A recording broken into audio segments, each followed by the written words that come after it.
Fala pessoal, sejam bem-vindos ao podcast Cara dos Esportes. Gabriel Martins aqui pro episódio sobre NBA.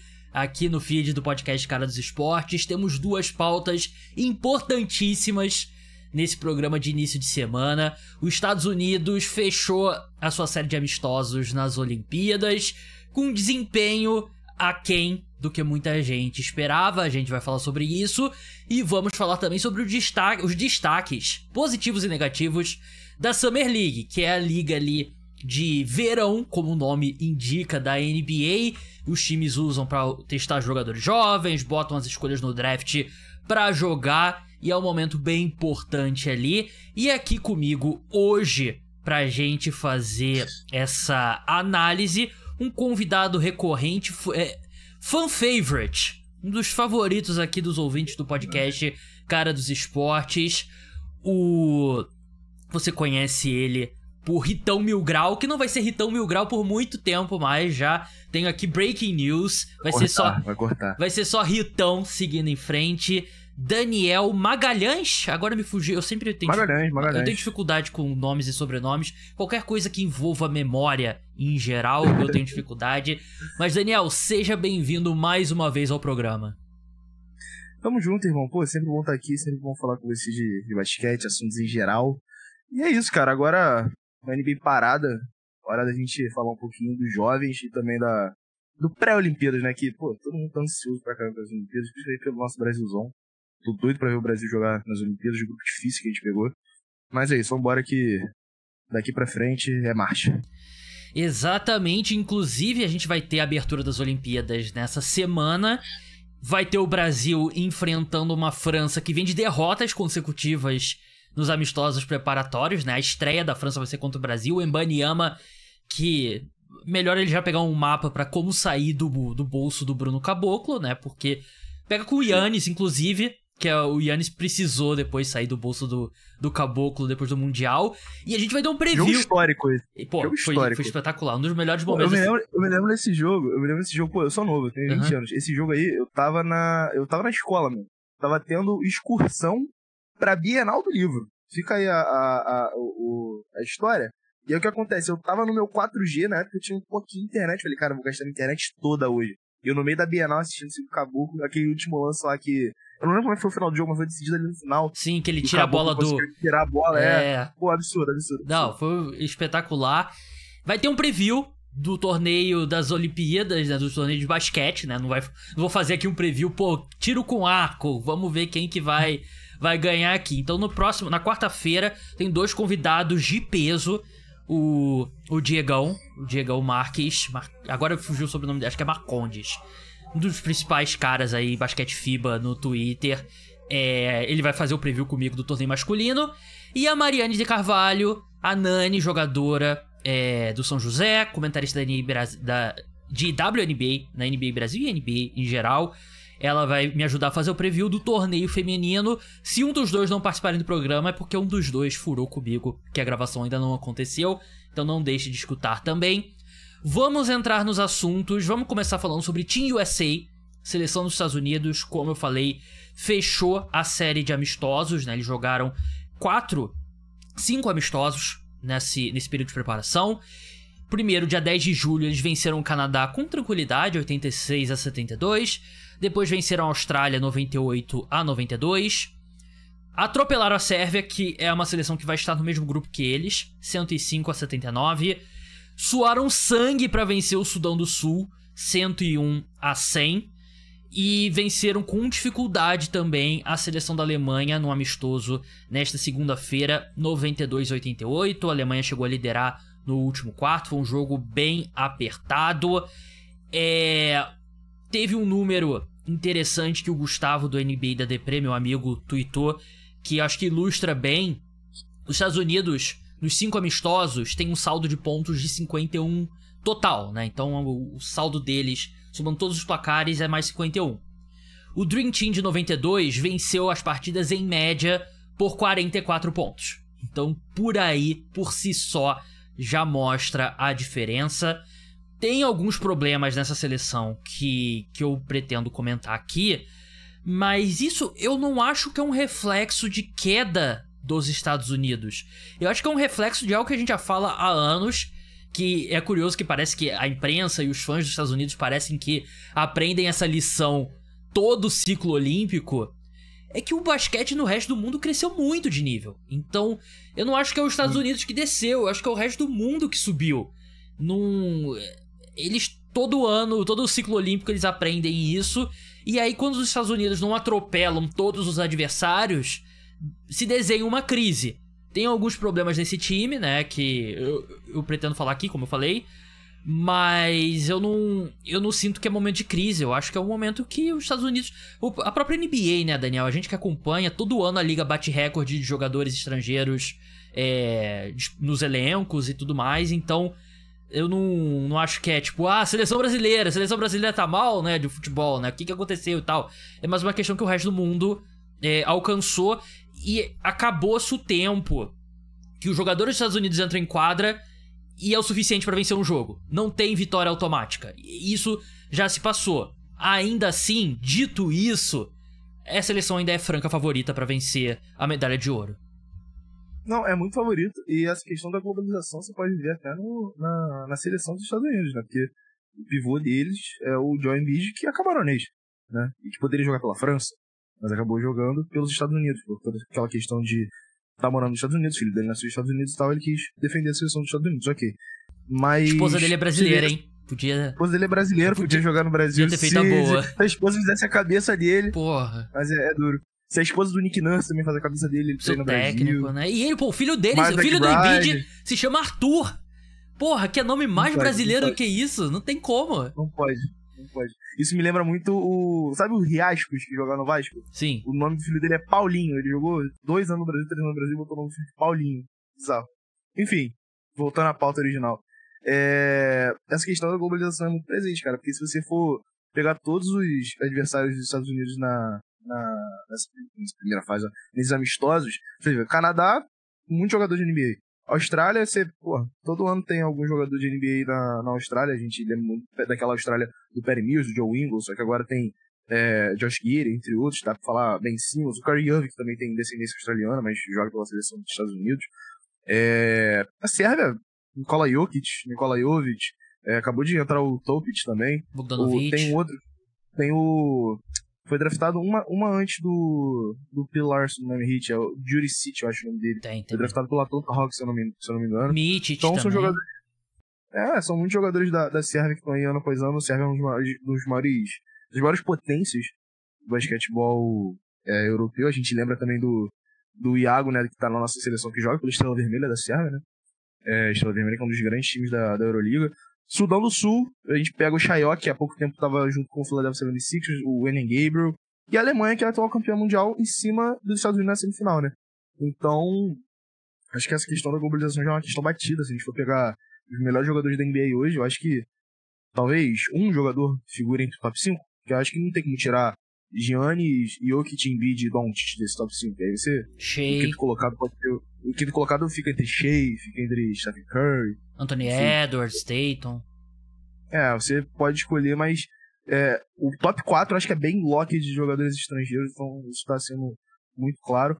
Mas eu acho também, cara, que tem uma questão muito de ser amistoso, né, cara? Eu acho que a questão do amistoso é muito forte, porque, vou dar um exemplo, assim, básico. Os Estados Unidos passou sufoco contra o Sudão do Sul. Primeiro quarto, eles perderam de 26-24. Segundo quarto, eles perderam de 32-20. Assim, deu mole. O Sudão do Sul foi lá e abocanhou. Que é uma boa seleção do Sudão do Sul. No terceiro quarto, que foi quando eles reagiram no jogo e viraram, eles fizeram um 37-18. Entendeu? É como se eles chegassem no vestiário e falassem, vou jogar. Eles voltaram no vestiário e fizeram 37-18. Depois relaxaram um pouquinho, o Sudão do Sul ganhou o último quarto por 24-20, também deu um susto. Mas, por exemplo, a Sérvia é uma seleção do mesmo grupo deles. Eles ganharam de 26 pontos. Vai também... que eles utilizaram realmente o amistoso como um preparatório pro que tá vendo nas Olimpíadas, sabe? Coincidentemente, foram os 2 melhores momentos dos Estados Unidos nesses amistosos, né? Contra 2 momentos que interessavam ganhar o jogo e jogar sério, e eles foram bem, né? Então, mas a gente não pode deixar essas aparências também levarem, porque tem outros times muito fortes do outro lado. A Alemanha A gente viu o que a Alemanha fez naquele contra os Estados Unidos no Mundial. Hoje, 92-88 não foi um placar por acaso. A seleção da Alemanha tá fazendo esse trabalho há muito tempo, desde a época lá do Mo Wagner, que tirou o Brasil das Olimpíadas, até o Schroeder sendo MVP do último Mundial. Então, assim, Estados Unidos vai ter um pouquinho a mais de trabalho do que o pessoal do Dream Team teve naquela época, mas ainda é franco favorito, sim, para essas Olimpíadas da década de ouro. Porque assim, a gente lembra dos Estados Unidos terem jogos difíceis em 2008, 2012, mas é porque era aquele time absurdo da Espanha, né? Hoje você tem muito mais profundidade, né? E você falou muito bem do Sudão do Sul, né? E não sei se você viu, eu não vou nem repetir a declaração do Gilbert Arenas, né? Falando do Sudão do Sul, que foi um negócio absurdo, e ele fala um monte de merda e o pessoal dá espaço pra ele porque falar merda te traz atenção, né? Mas ele foi, assim, um exemplo de xenofobia e preconceito contra a seleção do Sudão do Sul, que foi pra Copa do Mundo, venceu o jogo na Copa do Mundo, está nas Olimpíadas, é a melhor seleção africana no momento, né? E com caras experientes e tal, como você falou. Então não é... A questão os Estados Unidos encara como amistoso. E você vê uma seleção experiente como a Sérvia não vai jogar 100%, ainda mais sendo o jogo importante do grupo deles, né? E por que eles vão mostrar alguma coisa, né? E as outras seleções é meio que, o jogo da vida. Os Estados Unidos sempre, quando entrasse em quadra, seja no masculino ou no feminino, é o jogo da vida do outro time, né? E vai ter sempre essa intensidade. E eu vou fazer uma declaração aqui que eu tô com medo do Daniel deixar o podcast porque ele é vascaíno. É tipo o Flamengo jogando brasileiro, cara. O Flamengo, o maior público de todo time que o Flamengo joga fora de casa é contra o Flamengo. Então é sempre o jogo da vida, né? Então, os Estados Unidos têm isso elevado à 1000ª potência. Então é mais dificuldades e ainda assim é o melhor time. E eu ficaria chocado se não vencer a medalha de ouro. Mas hoje em dia você tem um grupo de seleções muito fortes, né? E eu acho que o Steve Kerr não tá fazendo um bom trabalho. E a gente lembra que o último ciclo olímpico também foi muito ruim, porque eu achei que o Greg Popovich também não fez um bom trabalho, né? E os Estados Unidos perdeu mais com o Greg Popovich no ciclo olímpico do que, tipo, em 20 anos, né? Um negócio absurdo, assim, que é parte esse crescimento das outras seleções, parte o Popovich não tava fazendo um trabalho muito bom. Mas, claramente, o Steve Kerr não encontrou uma formação ainda ideal, uma rotação ideal, né? Porque o Embiid jogou melhor nos últimos 2 jogos, ele não vinha jogando bem. E a gente tá vendo, tanto contra o Sudão do Sul quanto contra a Alemanha, foi o LeBron batendo bola no final do jogo, salvando, né? O LeBron, 75 anos, ele ainda é o cara que... Assim, ele não é mais o melhor jogador da NBA, já não é há algum tempo, né? Mas na hora do vamos ver, os outros jogadores olham pra ele. Olha, LeBron, é você que vai decidir. E eu acho que a presença do Embiid resolve um problema crônico dessa seleção, que ela sempre entra com desvantagem de tamanho no garrafão, né? Acho que a gente viu, por exemplo, Ben Adebayo sendo o pivô, que é um baita pivô, mas ele não tem o tamanho desses pivôs europeus e tal, e... Kevin Love, muitas vezes, sendo o titular ali e tal. O Embiid resolve esse problema. Hoje... Até os últimos times nas Olimpíadas dos Estados Unidos, eu me lembro que o pivô titular dos Estados Unidos em 2012, se não me engano, era o DeAndre Jordan, ou 2016, não lembro. Foi 2016, 12 eu acho que foi o Dwight Howard ainda. Então assim, é um problema essa questão do pivô. Sim, e hoje eu sinto que tá faltando armador, porque... O Steve Kerr claramente não confia no Haliburton, e tendo em vista como ele terminou a temporada, não sei se ele deveria confiar. O Curry, baita jogador, ele não é um armador, né? O Curry, ele é point guard, mas ele não é um cara que vai bater a bola, vai organizar o time na meia quadra e tal. Quem faz isso no Warriors é o Draymond, né? E o LeBron é basicamente o armador, né? E eu acho que cai muito peso em cima do LeBron. Devin Booker não vem jogando bem, Tatum não vem jogando bem, Haliburton vem jogando pouco. Então, é algo que...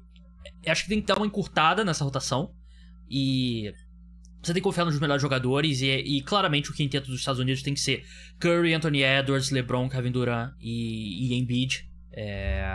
Acho que é até curioso. Acho que a personalidade do Anthony Edwards ajuda ele ser esse quinto cara, Daniel, porque ele é um cara que já deu declaração, não, eu não sou eu que tenho que me adaptar, eles que tem que se adaptar a mim e tal. Então eu acho que a gente já viu isso, e você como torcedor do Heat, você sabe, né? Um dos problemas do Heat no início, do super time, era que meio que o LeBron e o Dwayne Wade meio ali, pô, quem que vai chamar, quem que vai ser o cara alfa e tal, não sei o quê.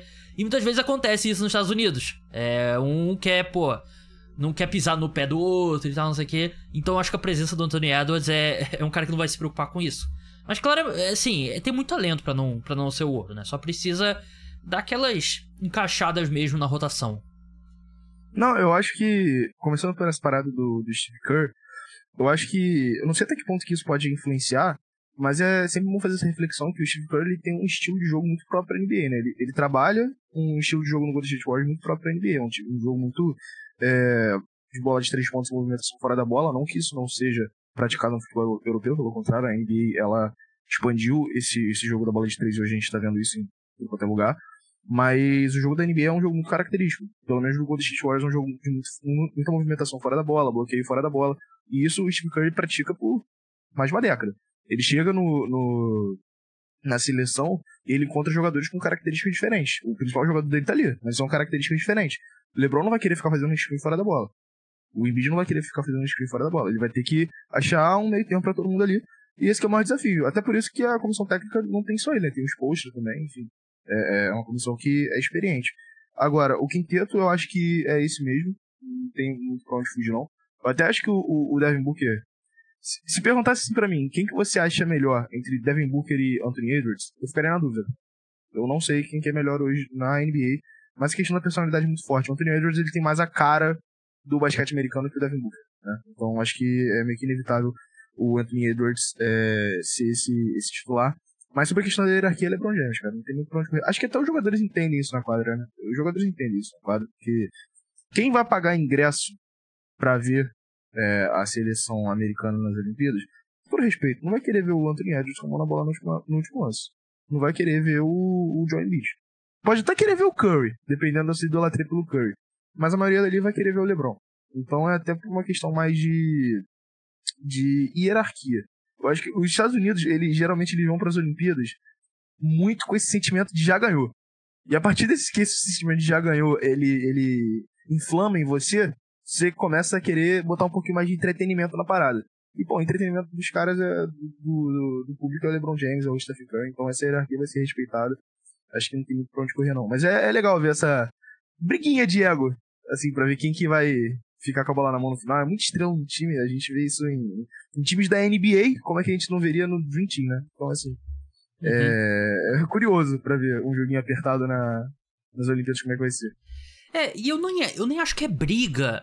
Eu acho que é mais uma questão... Foi só uma palavra que eu usei, né? Não, pô, LeBron, você que vai decidir. Aí o LeBron, não, pô, Curry, você que vai decidir. Não é meio que, né, tipo... Não é aquele gif do Will e do Carlton brigando pela bola no Maluco no Pedaço, né?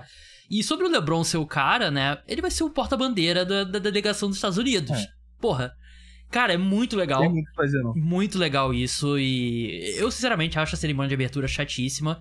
Mas, porra, vai ser um momento muito legal, porque quantas vezes o Michael Jordan foi porta-bandeira da seleção dos Estados Unidos? 0. O LeBron vai ter uma vez, então aí você pode ver quem que é o GOAT. E sobre essa questão do estilo de jogo, é um ponto perfeito que você tocou, né? Porque é um estilo de jogo muito difícil de implementar, assim, em 3 semanas, né? Você não faz isso de uma hora pra outra, né? Apesar de ser um QI de basquete elevadíssimo, esse elenco... todo mundo ali tá basicamente acostumado a fazer alguma versão de pick and roll e spread, né? E você ainda tem... Soma-se isso ao fato no basquete FIBA, você pode ter um pivô lá no garrafão, né? Então você não vai ter o caminho livre pra atacar a cesta, né? Então... Não tem descendente. É que muitas vezes as pessoas esquecem dessa regra como algo importante, mas, pô, não ter descendente é algo importante no jogo. Se tivesse descendente, o jogo contra o Brasil e Grécia não teria acontecido. Exatamente, não tem um cone imaginário, né? Então, enfim, Estados Unidos ainda é franco favorito. Vou até olhar aqui as odds pra ver se teve alguma mudança. Deixa eu olhar aqui, basquete, deixa eu ver se aparece aqui Olimpíadas. Aposta no jogo... não, isso aqui não é nada de basquete, isso aqui é uma liga maluca aqui. Enfim, depois aí a gente Eu dou uma olhada depois. Mas vamos passar pra Summer League agora. Antes, você que tá escutando, assistindo o podcast Caras do Esporte, não deixa de se inscrever, segue no Spotify, deixa 5 estrelas lá, ajuda bastante. Se inscreve no canal no YouTube, deixa like, deixa comentário, aquela coisa toda. Segue, seja qual for o aplicativo de podcast que você esteja escutando. Vamos começar positivo e terminar negativo, Daniel. Até porque não tem muitos destaques negativos, tem bem menos do que positivo. Eu sinto que você vai querer começar pelo cara do seu time, né? Que era um cara que era um prospecto polarizante, eu diria, que é o Kelly Ware, né? Que é ali um big móvel da Universidade Indiana, que jogou em múltiplas universidades. Ele tem uma coisa que eu tenho muito medo com caras grandes, assim, caras de garrafão, que muitas questões sobre esforço dele. E acho que quando o pivô não é esforçado é um problema seríssimo. Mas ele fez uma Summer League brilhante. E eu acho que o Heat é a melhor oportunidade pra alguém entrar na cabeça dele. E ele... A gente viu, por exemplo, o Hassan Whiteside sendo um bom jogador no Miami Heat, né? Mas ele tem sido um 2, se não o MVP da Summer League até agora, né? Que a gente tá gravando aqui antes da final da Summer League. Miami Heat contra Memphis Grizzlies. Resultado pouco importa. Zero importância, né? Mas... Importa. Tem que subir o banner. Subiu o banner. Vai ter lá na American Airlines. É American Airlines? Afinada, né? Agora é a KZSM. É verdade. Mas ele tem sido... Ele volta a American Airlines, melhor nome da história. Não é uma surpresa, mas ele tem sido um dos grandes destaques da Summer League, né? Tem. O Kelly Ware, cara, o torcedor do Heat ficou um pouco... como é que eu posso dizer? Ficou um pouco frustrado com a seleção dele. Porque a seleção dele me lembrou muito a seleção do Adebayo, cara. Porque na época do Adebayo, o Heat precisava de um armador. Armador não, mas um scorer ali, um guard. E draftaram um reserva para o Whiteside. Foi o que o Adebayo foi draftado. Foi a mesma coisa agora. O Heat precisava de um armador. A gente precisa de um armador. Urgentemente de um armador. Nosso armador é o Tyler Hero, né? Meu Deus. Então o Heat ainda precisa de um armador. E no draft, muitos torcedores estavam querendo que a gente draftasse um armador. E acabou draftando o Kelly Ware, que é um reserva do Adebayo. Que é do mesmo jeito que o Adebayo chegou como reserva do Whiteside, o Kelly Ware chegou como reserva do Adebayo. E, cara, eu acredito que vai ter esse mesmo papel ainda. O Adebayo não teve esse papel em relação ao Whiteside, a gente já sabe, mas o Kelly Ware, ele chegou pra ser um reserva do Adebayo mesmo. Só que é aquele reserva que não compromete. Porque a gente vem sofrendo muito com a reserva do Adebayo nos últimos anos, porque os reservas estão comprometendo. O Desmond comprometia, o Cody Zeller comprometia, o Thomas Bryant comprometia. E aí, no que eu falo comprometer? É deixar o garrafão exposto. É você não conseguir defender um garrafão. É você não conseguir sobreviver aos minutos sem o Adebayo. E o Kelly Ware, eu vejo nele muito de Derek Lively, cara. Eu vejo muito Derek Lively no Kelly Ware. Eu acho que é um jogador com uma envergadura muito grande. É um cara que defende muito bem o garrafão. É um cara que consegue se impor fisicamente. Não pela força, mas pela tenacidade, pela envergadura dele no garrafão. Ele tá batendo recordes de enterrada na Summer League. Saiu, inclusive, agora há pouco o First Team da Summer League. E o Kelly Ware tá no First Team. Se eu não me engano, foi Didi Jackson, Scottie Pippen Jr., Kelly Ware, Rich Shepard e mais um, que eu não me lembro agora quem foi. E ele tá indo muito bem, ele tá acumulando muitos tocos na Summer League. Ele não teve um jogo abaixo de 15 pontos, se eu não me engano ainda. Então, acho que isso é muito bom. Quando você vê que o jogador... Esse número de enterrada é muito interessante, porque quando você vê que o jogador ele tá fazendo muita enterrada em estilo de jogo, ou com pessoas próximas do físico dele, que é o que tem na Summer League, quando ele for mais experiente na NBA e conseguir mais corpo na NBA, esse número vai se traduzir na NBA. Eu acho que isso é uma tendência do basquete universitário. A gente tem até um dado que fala sobre isso, que os jogadores que mais têm dunks no basquete universitário geralmente se traduzem na NBA, essas dunks, né? Porque mostra que você tem um físico que pode chegar na NBA e pode fazer diferença. Então, o torcedor do Heat tem que estar muito feliz com o Kelly Ware, e não só com o Kelly Ware, mas como todo o time. O time tá jogando muito bem. Inclusive o Phil Larson, que é a pick de segundo round do Heat. Muito bom, me lembra muito o Christian Brown. Também vale destaque positivo. Eu tô com as seleções abertas aqui da Summer League. Eu não quero falar porque vai dar spoiler de muitos caras que a gente vai discutir aqui. No final eu falo a seleção. Rich Shepard, escolha número 3 do Houston Rockets.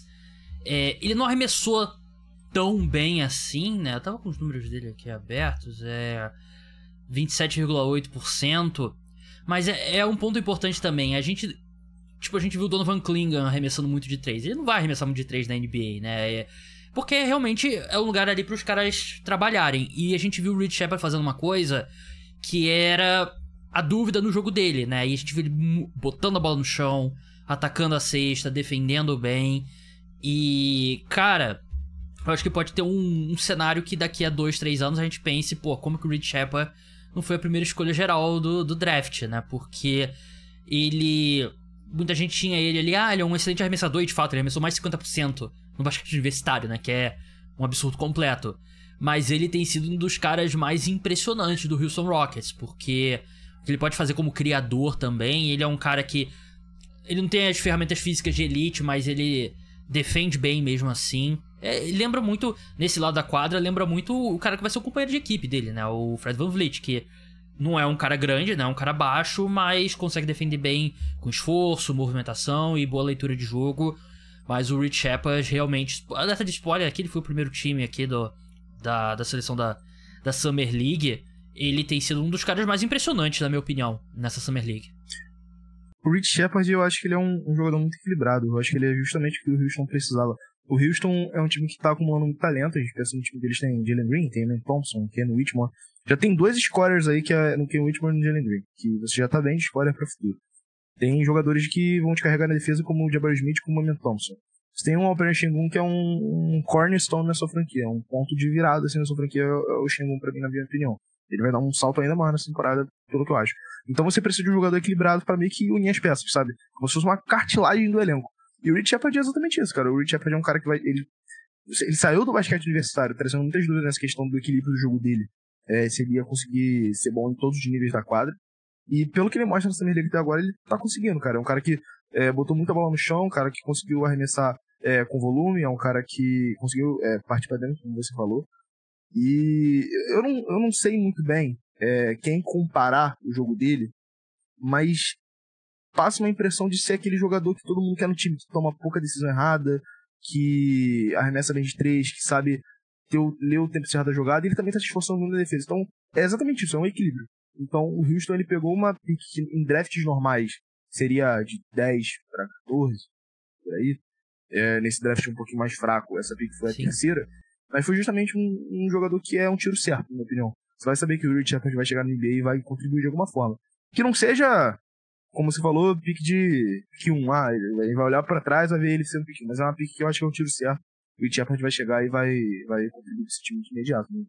Inclusive, por isso, forte chance de ser o Rookie of the Year. Né? Sim. E assim, eu falei sobre... Possivelmente, ele deveria ter sido a pick 1, né? Com essa ressalva de que a pick 1 no draft de 2024 é a pick 11, né? Num draft normal, né? Pra encerrar Reed Sheppard, eu vou fazer uma comparação aqui que os fãs de NFL vão gostar e quem não acompanha a NFL talvez não entenda tanto. Draft de 2017, Christian McCaffrey, running back, que hoje é o melhor running back da NFL. Eu falava muito naquele draft. O piso do Christian McCaffrey é ser o melhor running back recebendo passes na NFL. O que vai definir o teto dele é o resto da posição de running back. E ele se tornou o melhor corredor da NFL. E por isso ele é um running back completo, é o melhor running back da NFL. O Reed Sheppard, o piso dele é ser um arremessador de altíssimo nível, um dos melhores arremessadores da NBA. O que vai definir o teto dele é botar a bola no chão, criar defesa e tal. E na Summer League ele mostrou tudo isso. Então é um cara que... Claro, eu tô falando aqui, vai ser All-Star. Não vai ser All-Star, muito provavelmente nunca. Mas é um cara que tem tudo pra ter uma carreira aí de 15 anos na NBA. Matas Buzelis, ala do Chicago Bulls. Um cara que eu queria muito no Detroit Pistons. Quem escutou os podcasts pré-draft sabe que eu era muito fã dele. Ele teve alguns jogos monstruosos. Teve um jogo de 28 pontos contra o Golden State Warriors, outros nem tanto. O arremesso dele ainda não tá lá, que era uma preocupação no processo, né, do draft. Eu tava com os números aqui abertos, mas eu acho que eu perdi aqui. Tá pensando 20 e pouco % de 3. Mas os flashes são, assim, impressionantes. De, tipo, talvez seja o cara com o maior teto, pelo que a gente viu até agora, né? Claro que eu não vou desviar ainda da minha previsão, da minha análise pré-draft, mas a gente vê um cara que ataca muito bem a cesta, que é gigantesco. O Matas Buzelis é muito grande e, assim, o atleticismo dele pega, assim, chama atenção. Claro que ele não é o cara da explosão, daquele vertical, mas a força dele... Ele é um adulto jogando na Summer League, né? E ele é super novo, tem 19 anos, se eu não me engano. Mas ele é muito forte, muito longo. E os flashes dele com o Chicago Bulls são muito impressionantes. Ele é um cara que tá muito longe ainda de ser o que ele vai ser eventualmente. Mas eu estaria empolgado se eu fosse torcedor dos Bulls pelo potencial que ele mostrou nessa Summer League. O Matas Buzelis, antes do draft desse ano, assim, do ciclo do draft desse ano, ele tava cotado pra ser pick 1 desse draft, junto com o Alexar, né? E aí ele foi pra... Acho que o Alexar nem tava, né? Era Matas Buzelis, assim, Ron Holland, Isaiah Collier, né? Esse pessoal. O Castle também, acho que tava Sim. perto desse pessoal. Então, assim, cara, o Buzelis é, assim, um tiro de risco alto. Assim, você gastou uma pick de loteria nele, mas se der certo, assim, a pick... De novo, a gente vai chegar naquele ponto que a gente tá falando agora falando do Reed Shepard. Se a pick 3 desse draft valia pela pick 10, o Buzelis foi qual pick? Foi 11? 11. E que acho que pra ele é uma aposta muito válida. Seria uma pick 20 de outro draft, né? É pick... por aí, mid first round. Então, assim, é um risco que o Bulls tem que estar disposto a correr e pegou logo quem eu acho que tem o maior teto da classe, que é o Matas Buzelis. Assim, nesse range, né? Pra mim é que tem o maior teto da classe. E ele jogou no Ignite, né? Que tá sendo um bom cemitério de talentos algumas vezes lá. Tão ruim que fecharam o time, né? Pois é. Ele tá sendo um cemitério de talentos. Tava, né? Sendo um cemitério de talentos, porque o pessoal foi pra lá e parece que não evoluiu. Jalen Green, Kuminga. Todo mundo que foi pra lá parece que... Scoot Henderson. Isso. Não conseguiu dar o passo que se esperava no ano do draft. Não sei se com o Buzelis vai ser a mesma coisa, ele chegando na NBA precisando muito de uma adaptação rápida, né, que nem todos eles precisaram. Mas, realmente, cara, é um cara que vai chegar pra brigar por esse título de maior teto da classe. Ele pode ser o melhor jogador da classe no futuro, eu acredito muito nisso. E, além disso, tem o fato que o Chicago Bulls estava precisando de um jogador identificado com a cidade, né, cara? E o Matas Buzelis, ele é torcedor declarado do Bulls. Ele é um cara que ele é bem identificado com o Chicago. E acho que, cara, a NBA, ela perde um pouco... Não vou falar que perde um pouco da graça, mas ela perde um pouco da magia. Sem o Chicago Bulls forte, né?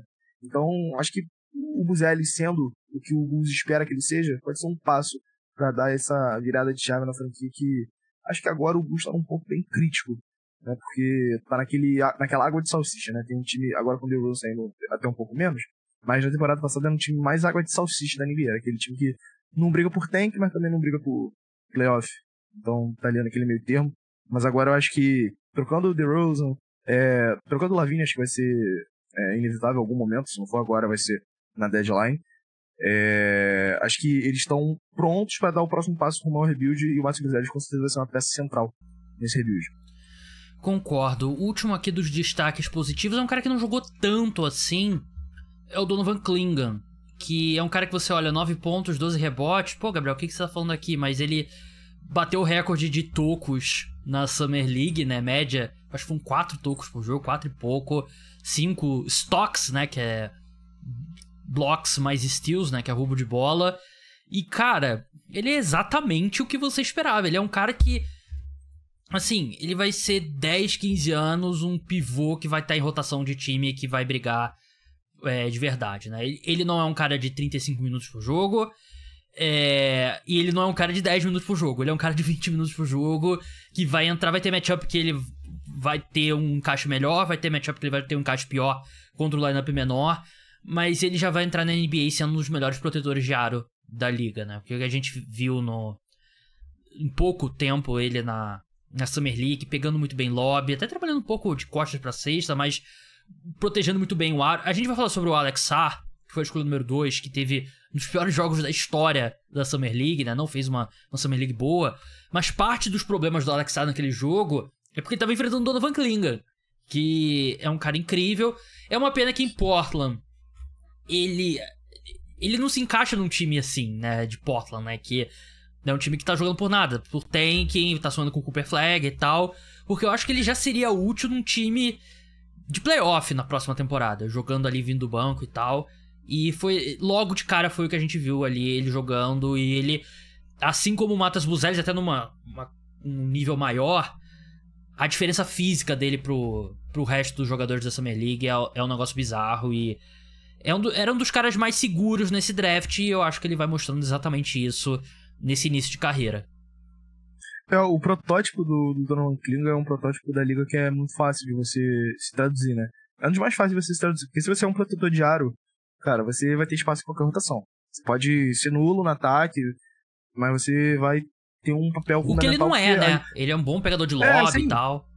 Sim, tipo, mesmo se você for nulo no ataque, se você for muito bem na defesa, você vai ser uma peça de rotação da NBA. Eu acho que a NBA tá se caminhando cada vez mais pra ser uma... Tem cara que ganha múltiplos defensores do ano assim e joga na NBA já há mais de 10 anos assim, né?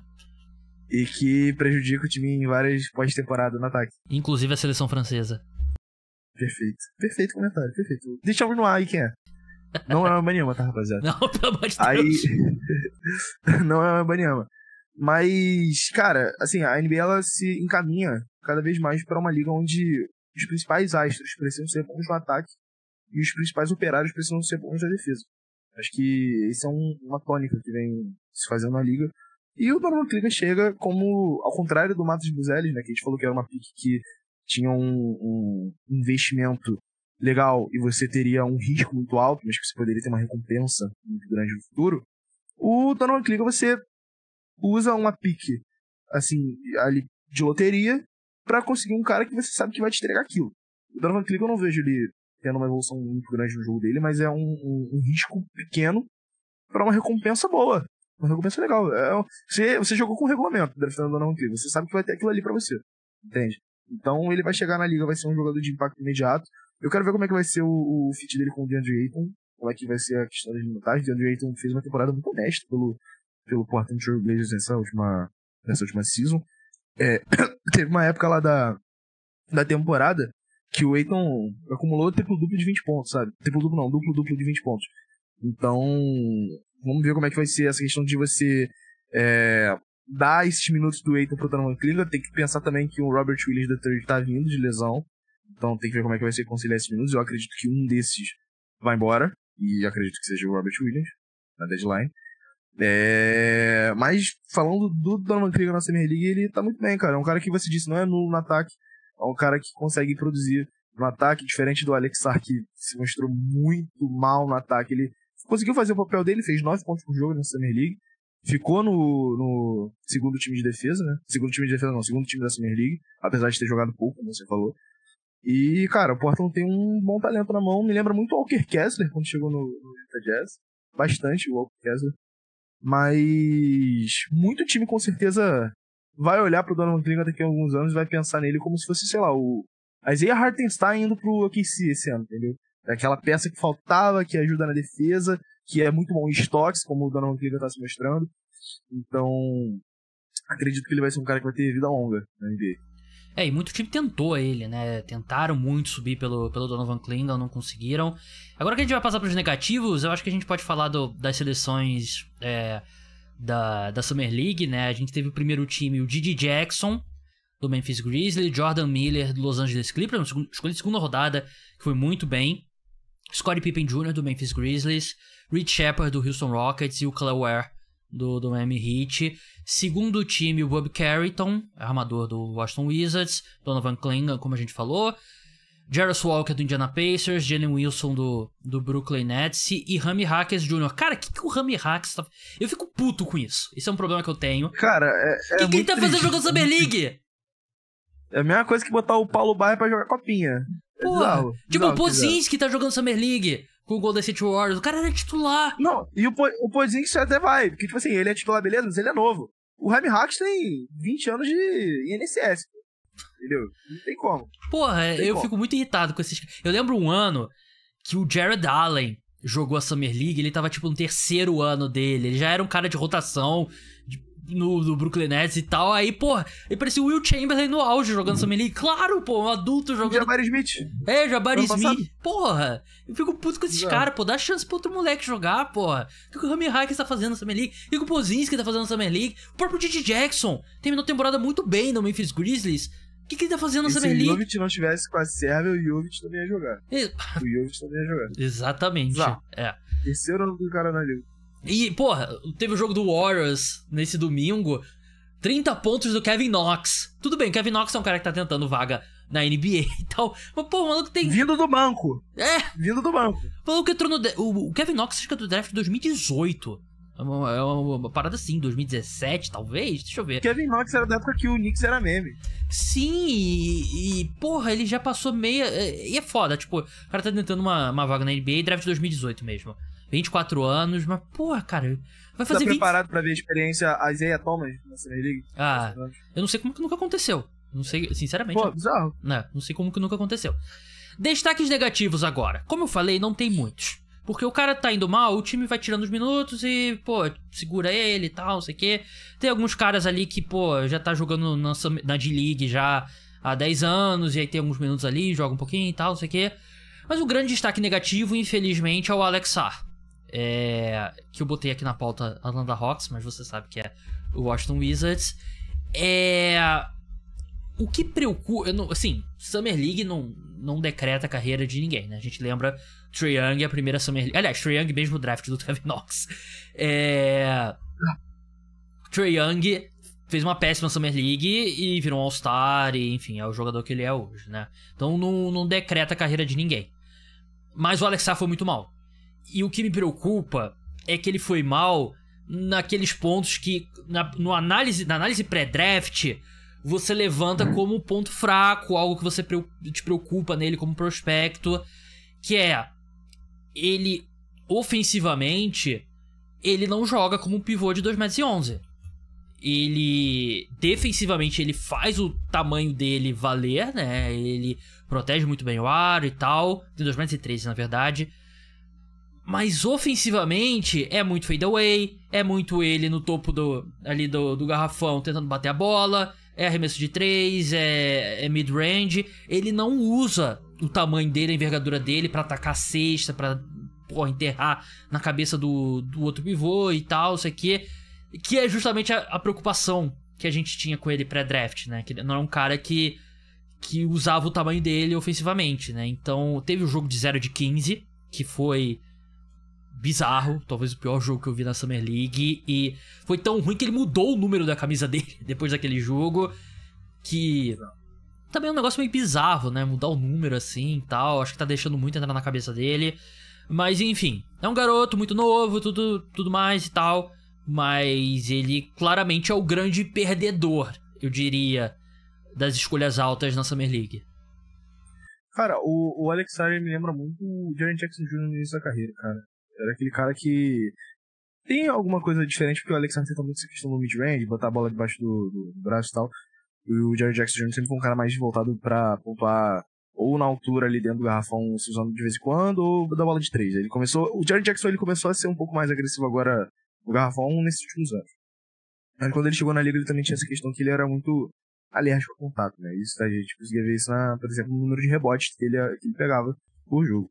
O Alex Sarr é a mesma coisa, cara. Eu acho que a minha questão com o Alex Sarr é que se ele não se utiliza das ferramentas físicas dele contra pessoas que são iguais ou menos fortes do que ele, que é um físico pior do que ele, que é a maioria da Summer League, ele vai usar contra o Gobert, ele vai usar contra o Embiid, ou até menos que isso, ele vai usar contra o Chet, que também é um cara que é fraco fisicamente, mas que é muito tenaz, é um cara que defende muito bem o garrafão, ele vai conseguir se impor?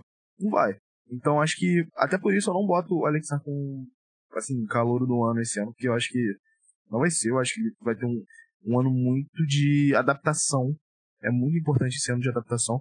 Acho que pra armador, o primeiro ano é mais complicado do que pro pivô, só que pra pivôs que precisam melhorar no ataque, e o Alex Sarr, ele com certeza vai focar nessa área do jogo dele, a adaptação também é demorada. Então essa primeira temporada agora eu acho que vai ser uma temporada total de adaptação dele. Ele é o pick 1 desse draft moral, que a gente sabe que ele não foi por causa da questão do Hawks lá, que envolveu, que ele faltou workout, enfim. Mas ele era o melhor jogador da classe e todo mundo queria draftar ele na primeira colocação. E, cara, é aquela parada, né? O Alex Sarr também seria draftado fora do top 5 no draft normal. Porque ele é um jogador que te entrega defesa. Você sabe que ele vai te entregar aquilo. Mas fica muito aquém de um jogador que era cotado pra ser pick 1, porque pick 1 geralmente é aquela unidade de todos os drafts. O Alex Sarr não é esse cara. Ele chegou na liga com muitas dúvidas e essas dúvidas só se confirmaram.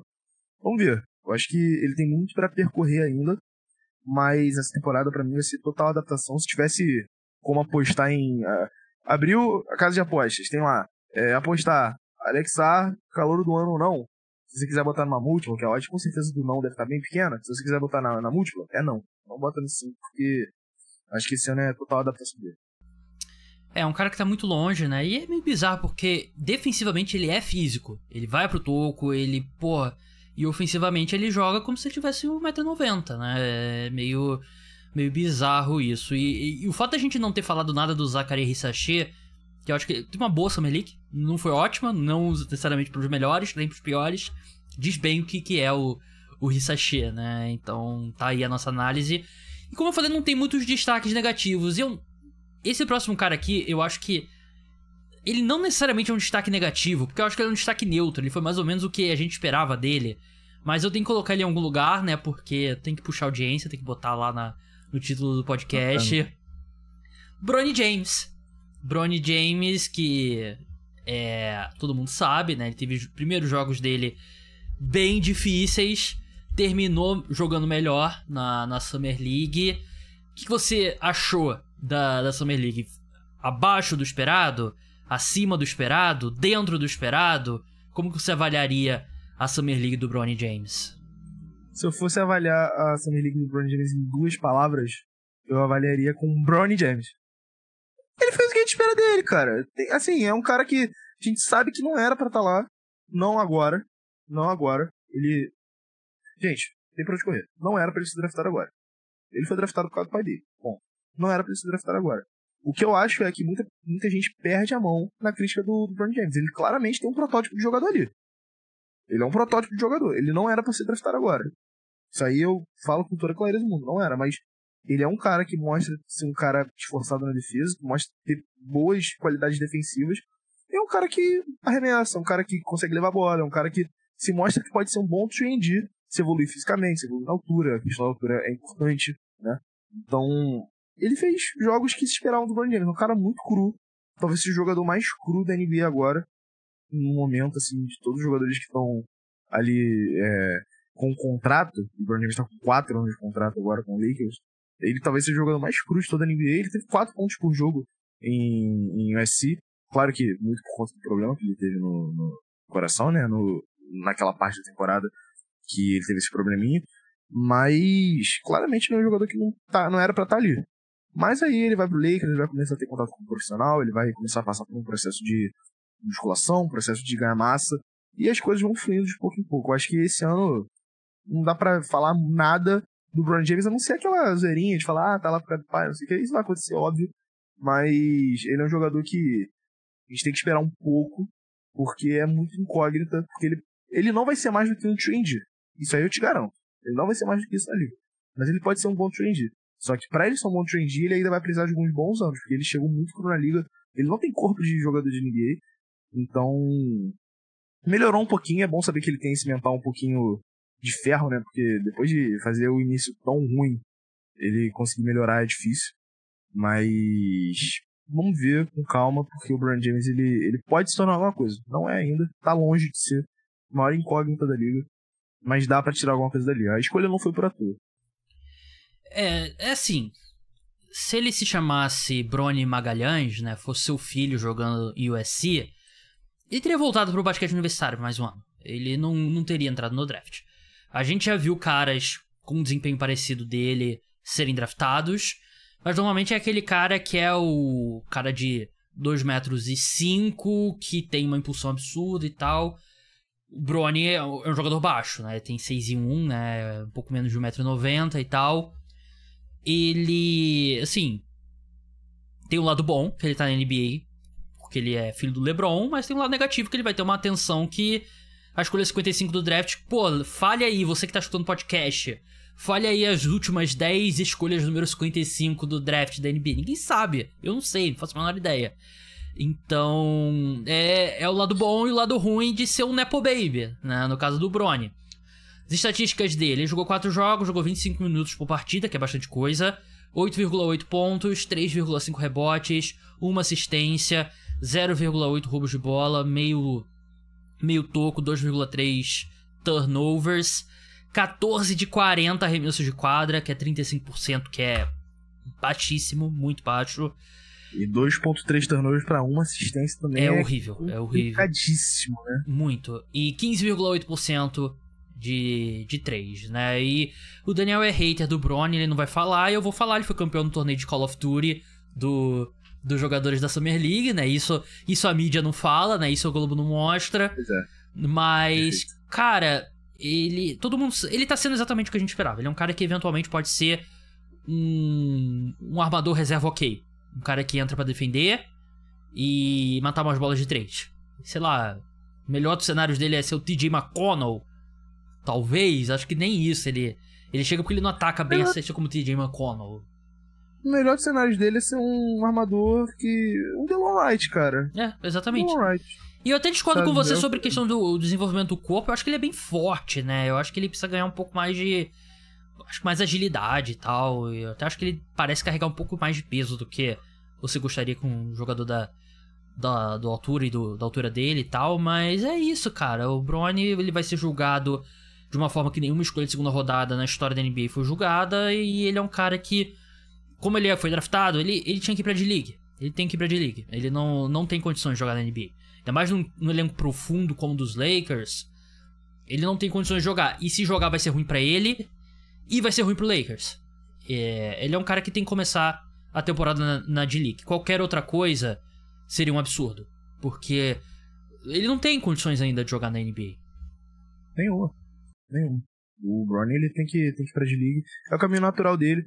Eu acho que ele vai começar a ter espaço na NBA daqui a uns 2 anos. E espaço, quando eu digo espaço, é ser, tipo, relacionado pra jogo, sabe? Ele pode ser chamado pra um jogo ou outro, assim, pô, beleza, eu vou jogar uma partida com o meu pai e tal, vai ser um momento foda e tal, mas ele não é nem de longe um cara de rotação. E assim, de novo, pra um jogador segunda rodada, é o caminho natural. Seria absurdo se ele já fosse um cara de rotação sendo uma escolha de segunda rodada. Quantos que são logo de caras? Pouquíssimos. Nesse draft ele seria a loteria. Nesse draft, o cara que chega numa rotação de time que planeja brigar por alguma coisa é o cara que tá próximo da loteria. Exatamente. Cara, né? Mais algum nome que você quer destacar antes da gente encerrar? Cara, acho que vou falar do Miami Heat, por exemplo. Acho que dá pra falar muito de um cara que foi muito esquecido pela mídia, até porque ele foi dispensado do Houston Rockets, né? O Josh Christopher, cara, tá fazendo uma ótima Summer League pelo Miami Heat. Josh Christopher. Esse time do Heat é muito interessante, porque o Larson tá jogando bem. Que também é uma pick que foi draftada pelo Heat na pick 44, se eu não me engano. Escolha 44, o Larson tá muito bem também. Não à toa o time tá na Summer League, é um time velho também, isso ajuda, né? É um time que tá mais maturado fisicamente. Mas no geral é isso aí, cara. São esses jogadores que se destacaram. O Summer League não é muita coisa pra gente avaliar isso, porque como se disse, esse exemplo do Trae Young é muito bom. Sempre é usado esse exemplo do Trae Young, porque é muito do que é a Summer League. A Summer League, porra, o Lonzo Ball foi MVP da Summer League, né? Naquele ano lá que junto com o Kyle Kuzma ele ganhou a Summer League pelo Lakers. E o Lonzo Ball, apesar de não ser um jogador ruim, apesar de não estar jogando, né? Enfim, tudo isso, mas ele não é o que a gente esperava dele. E esse é um exemplo máximo do que é a Summer League, cara. Geralmente os jogadores que estão mais prontos vão se dar melhor lá, mas ainda tem muito jogador que está se desenvolvendo que vai lá, não se destaca tanto, mas daqui a alguns anos já tá voando. Então não dá pra tirar muita conclusão de agora, não. Quer passar pela lista de MVPs da Summer League? Acho que dá uma boa noção. Por favor. Tô com ela aqui. Ken Whitmore, na temporada passada. Keegan Murray, em 2022, né, do Sacramento Kings. Bons jogadores. Favorece muito. É tipo o basquete universitário. Você vê um time cheio de escolha de loteria e quem ganha é o time que tem vários caras que vai ser porra, vai ser contador lá, tá no quinto ano do college, né?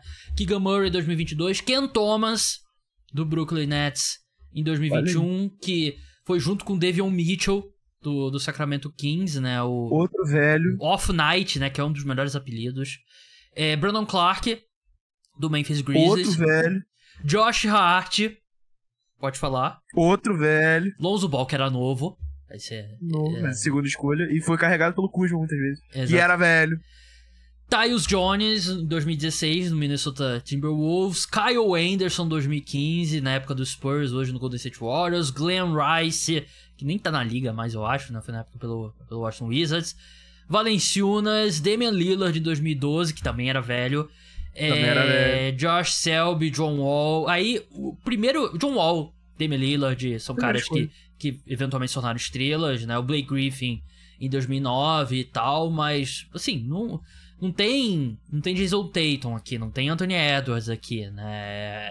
Basicamente ali é um encaixezinho ali do time com alguns veteranos e tal, e o cara vence, não quer dizer nada pro resto da carreira. Daniel, muito obrigado pela sua participação. Siga ele lá no Ritão Mil Grau, que não vai ser Ritão Mil Grau por muito tempo. E a gente vai...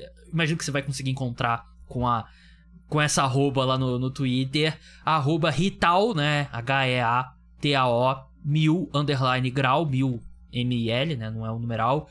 Mas brigadão mesmo, Daniel, e até a próxima. Tamo junto, Gabriel. Sempre uma honra participar aqui do podcast contigo. Sempre que puder, tamo aqui. Tamo junto, rapaziada. É nóis. E vamos ver esse Brasil nas Olimpíadas, que é a meta agora para as próximas semanas. Fechou? Tamo junto. Valeu. O Daniel, aproveitar que ele tá de férias, né? Então, convidar ele muitas vezes pra participar agora em julho e agosto. Obrigadão, Daniel. Muito obrigado a você, ouvinte. O podcast Cara dos Esportes sobre NBA volta nessa quinta-feira de manhã com um preview do torneio masculino e feminino de basquete das Olimpíadas. Até a próxima. Tchau.